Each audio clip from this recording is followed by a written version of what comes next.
प्यारे बच्चों, class 11th का एग्ज़ाम 7 तारीख से शुरू हो रहा है। आज हम लोग हिंदी कोर सेट 1 विभिन्न शिक्षक मित्रों की सहायता से ये आंसर तैयार किया गया है। इसमें हम लोग हिंदी कोर सेट 1 के JCRT द्वारा जारी किए गए मॉडल प्रश्न पत्र 1 को देखेंगे। शुरू करने से पहले आपसे निवेदन है कि अपने चैनल इकोनॉमिक्स प्लस पर नए हैं तो चैनल को सब्सक्राइब करके बेल आइकन दबाकर ऑल नोटिफिकेशन ऑन कर ले, ताकि जब भी मैं वीडियो डालूंगा नोटिफिकेशन सबसे पहले आपको प्राप्त हो जाएगी। साथ ही वीडियो को हिंदी कोर के बच्चों तक जरूर शेयर करें ताकि वे भी इसका लाभ ले सके। तो चलिए हम लोग आज कुछ नया सीखते हैं। इसमें देख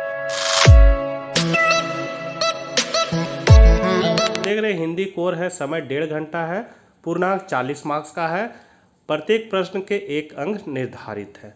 इसमें पहला है आपका अपठित बोध से खंड का निम्नलिखित पद्यांश को ध्यानपूर्वक पढ़कर संख्या 1 से 4 के सही विकल्प का चयन करना है।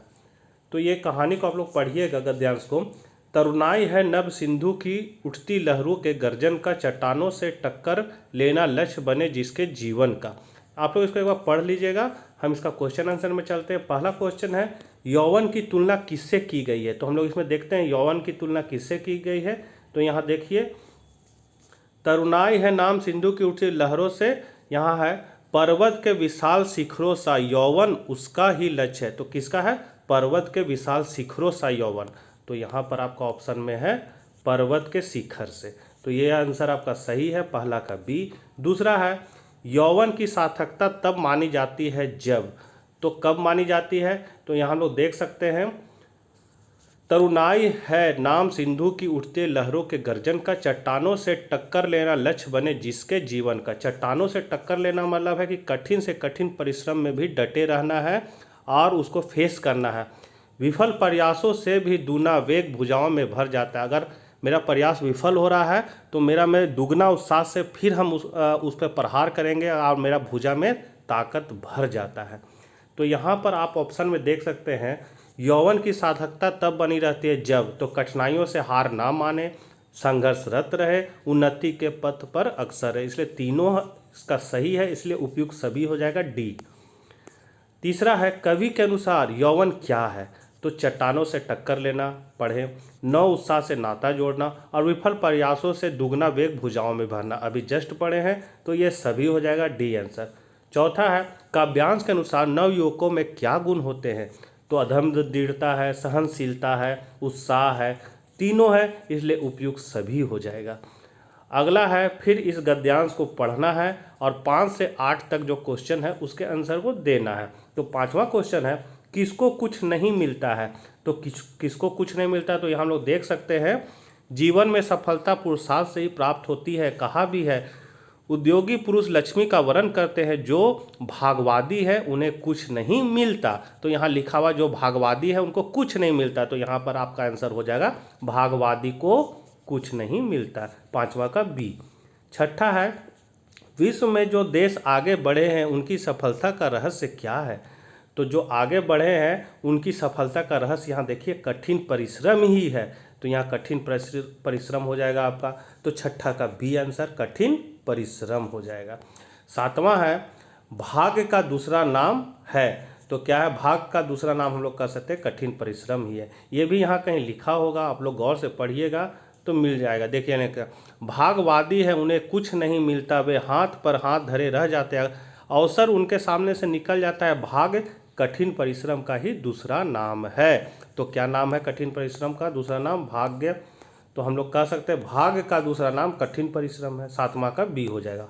8वां है गद्यांश का सर्वाधिक उपयुक्त शीर्षक क्या है। तो यहाँ परिश्रम पर ही जोर दिया गया, इसलिए ए ऑप्शन सही है।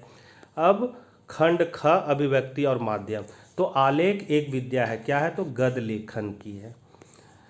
जनसंचार का श्रवण माध्यम कौन सा है? मतलब हम लोग सुनने में कौन संचार का यूज करते हैं। जैसे दूरदर्शन तो देखते भी हैं सुनते भी हैं, समाचार पत्र है पढ़ते हैं, रेडियो क्या है? केवल सुनते हैं, और पत्रिकाएं देखते हैं केवल। तो इसलिए श्रवण माध्यम कौन सा है? तो रेडियो केवल सुनने के काम आता है, इसलिए 10वां का सी हो जाएगा। 11 है फीचर के लिए हिंदी में कौन सा शब्द प्रयुक्त होता है। तो फीचर के लिए होता है रूपक। 12 है प्रतिवेदन अंग्रेजी के किस शब्द का हिंदी रूपांतरण है? तो प्रतिवेदन का इंग्लिश में नाम होता है रिपोर्ट, तो यहाँ सी ऑप्शन सही है। 13 है समाचार पत्र किस जनसंचार माध्यम का एक रूप है? तो प्रिंट माध्यम का एक रूप है, 13 का हो जाएगा बी। फिर है उल्टा पिरामिड शैली का प्रयोग निम्न में से किस लेखन में होता है? तो ये होता है समाचार लेखन में। हिंदी में पहला समाचार पत्र का क्या नाम है? तो उदंग मार्तंग नाम था, बी ऑप्शन सही है। समाचार पत्र में कितने प्रकार के ककारों का प्रयोग किया जाता है? तो 6 प्रकार के ककारों का प्रयोग किया जाता है, 16 का डी हो जाएगा। 17 है संचार का सबसे नवीन और लोकप्रिय माध्यम क्या है? तो अभी सबसे नवीन और लोकप्रिय है इंटरनेट। इंटरनेट सबसे लोकप्रिय चीज़ है, इसलिए 17 का सी हो जाएगा। 18 है सूचनाओं का संकलन कर संपादक तक पहुंचाने की जिम्मेदारी किसकी होती है? तो वो पत्रकार की होती है, 18 का ए हो जाएगा। अब है खंड ग पाठ्य पुस्तक, ये आपका पाठ्य पुस्तक से है। तो यहाँ पर मेरे तो गिरधर गोपाल दूसरों ना कोई, जाके सिर मोर मुकुट मोरो पति सोई, ये मीरा का ये है, मीरा वाला से लिया गया है। आप लोग अगर पढ़े होंगे तो जान रहे होंगे। तो प्रस्तुत काव्यांश के रचयिता कौन है? तो इसके रचयिता है मीराबाई। 20 है गोपाल शब्द का प्रयोग किसके लिए किया गया? तो मीराबाई किसकी भक्त थी? तो कृष्ण की भक्त थी। तो गोपाल शब्द का प्रयोग कृष्ण के लिए प्रयोग किया गया है, उसके बाल रूप का प्रयोग किया गया है, इसलिए 20 का आपका बी हो जाएगा। कुल की कहानी का अर्थ क्या होता है? तो परिवार की मर्यादा होता है, सी ऑप्शन सही है। मीराबाई ने अपना पति किसे स्वीकार किया? तो कृष्ण को ही अपना पति स्वीकार किया, इसलिए 22 का ए हो जाएगा। 23 है कबीरदास ने किसका खंडन किया है? तो बायडंबर और रूढ़िवाद का खंडन किया है, 23 का ए हो जाएगा। कबीर की भाषा है तो सधु खड़ी है, इसकी भाषा बी हो जाएगा, 24 का बी। मीरा को विष का प्याला किसने भेजा था? तो राणा ने भेजा था, 25 का ए हो जाएगा। वे आंखें कविता में किसका चित्रण नहीं किया गया है? तो इसमें थोड़ा सा डॉट है बच्चों, लेकिन मेरे हिसाब से ये सी ऑप्शन सही होगा, पिता की मृत्यु, तो 26 का सी हो जाएगा। लेकिन इसमें थोड़ा डॉट है, इसको देख लीजिएगा आप लोग एक बार। रो पड़े होंगे बराबर पांचवें का नाम लेकर इस पंक्ति में किसके रो पड़ने का उल्लेख है? तो पिता के, 27 का बी। अब इस गद्यांश को पढ़ना है और 28 से 31 तक के सवाल के जवाब देना है। तो यहाँ पर है हुआ यह कि हम एक दोपहरी जामा मस्जिद के आड़े पड़े मटिया महल के गड़िया मोहल्ले की ओर निकल गए। एक निहायत मामूली अंधेरी सी दुकान पर फटाफट आटे का ढेर सनते देख ठिठके। तो इसी से मतलब क्वेश्चन खोज खोज के आंसर देना है। तो मियाँ नसरुद्दीन पाठ के लेखक कौन है? तो इसका लेखक है कृष्णा सोबती, 28 का बी। 29 है मियाँ नसरुद्दीन कितनी प्रकार की रोटियां बनाते थे? तो यहाँ आप लोग देख सकते हैं मियाँ मशहूर हैं 56 किस्म की रोटियां बनाने के लिए, 56 किस्म, यहाँ 56 लिखा हुआ है, तो हम लोग यहाँ कह सकते हैं 56, 29 का ए हो जाएगा। 30 है चरपाई पर बैठे बीड़ी का मज़ा कौन ले रहा है? तो यहाँ हम लोग देख सकते हैं कि मियाँ चरपाई पर बैठे बीड़ी का मज़ा ले रहे। तो मियाँ कौन है आपका? तो नसरुद्दीन है। तो यहाँ हम लोग कह सकते हैं चरपाई पर बैठे बीड़ी का मज़ा कौन ले रहा था? तो मियाँ नसरुद्दीन ले रहे थे।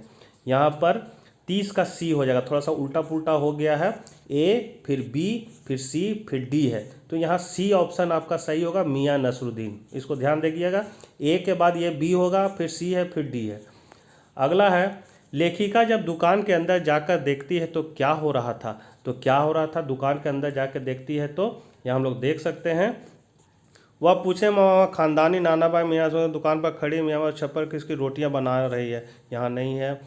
अंधेरी की दुकान पर फटाफट आटे का ढेर सनते ठिठके, मतलब आटे का ढेर सनते, मतलब यहाँ आटा सनते हुए देखा। तो यहाँ हम क्या कर सकते हैं, लेखिका जब दुकान के अंदर जाकर देखती तो क्या हो रहा था? तो आटा सन रहा था। तो यहाँ 31 का सी हो जाएगा। अगला क्वेश्चन है पथेरी पांचाली फिल्म किसके निर्देशन में बनी थी? तो सत्यजीत राय के, ये बंगाली फिल्म है बच्चों। लेखक सत्यजीत राय किस विभाग में काम करते थे? तो विज्ञापन कंपनी में काम करते थे। मियाँ ने पढ़ाई के कितने तरीके बनाए थे? तो ये 2 तरीके बनाए। फिर है मियाँ नसरुद्दीन किस विधा की रचना है? तो संस्मरण विद्या की रचना है। 36 है नमक का दरोगा कहानी से हमें क्या संदेश मिलता है? तो नमक का दरोगा आपका प्रेमचंद के द्वारा लिखा गया है। तो ये है निर्भय होकर कर्तव्य पालन का, मतलब 36 का ए हो जाएगा। 37 है आपका राजस्थान की रजत बूंदे के रचनाकार है, तो ये अनूप मिश्रा है, इसका अनूप मिश्र है इसका लेखक है। पालर पानी किसे कहते हैं, तो बरसात से मिलने वाला पानी को हम लोग पालर पानी कहते हैं, 38 का बी हो जाएगा। 39 है कुएं की चिनाई करने के लिए किस घास का उपयोग किया जाता है, तो खींप घास का उपयोग किया जाता है, आपका 39 का हो जाएगा ए। और लास्ट क्वेश्चन है कुएं की चिनाई करने वाले को क्या कहते हैं, तो उसको हम लोग कहते हैं चेलवांजी कहते हैं बच्चों, तो यहाँ पर 40 का हो जाएगा सी। तो आपसे निवेदन है कि वीडियो को ज़रूर हिंदी कोर के बच्चों तक शेयर करें ताकि वे भी इसका लाभ ले सकें। मिलते हैं नेक्स्ट वीडियो में, बाय बाय।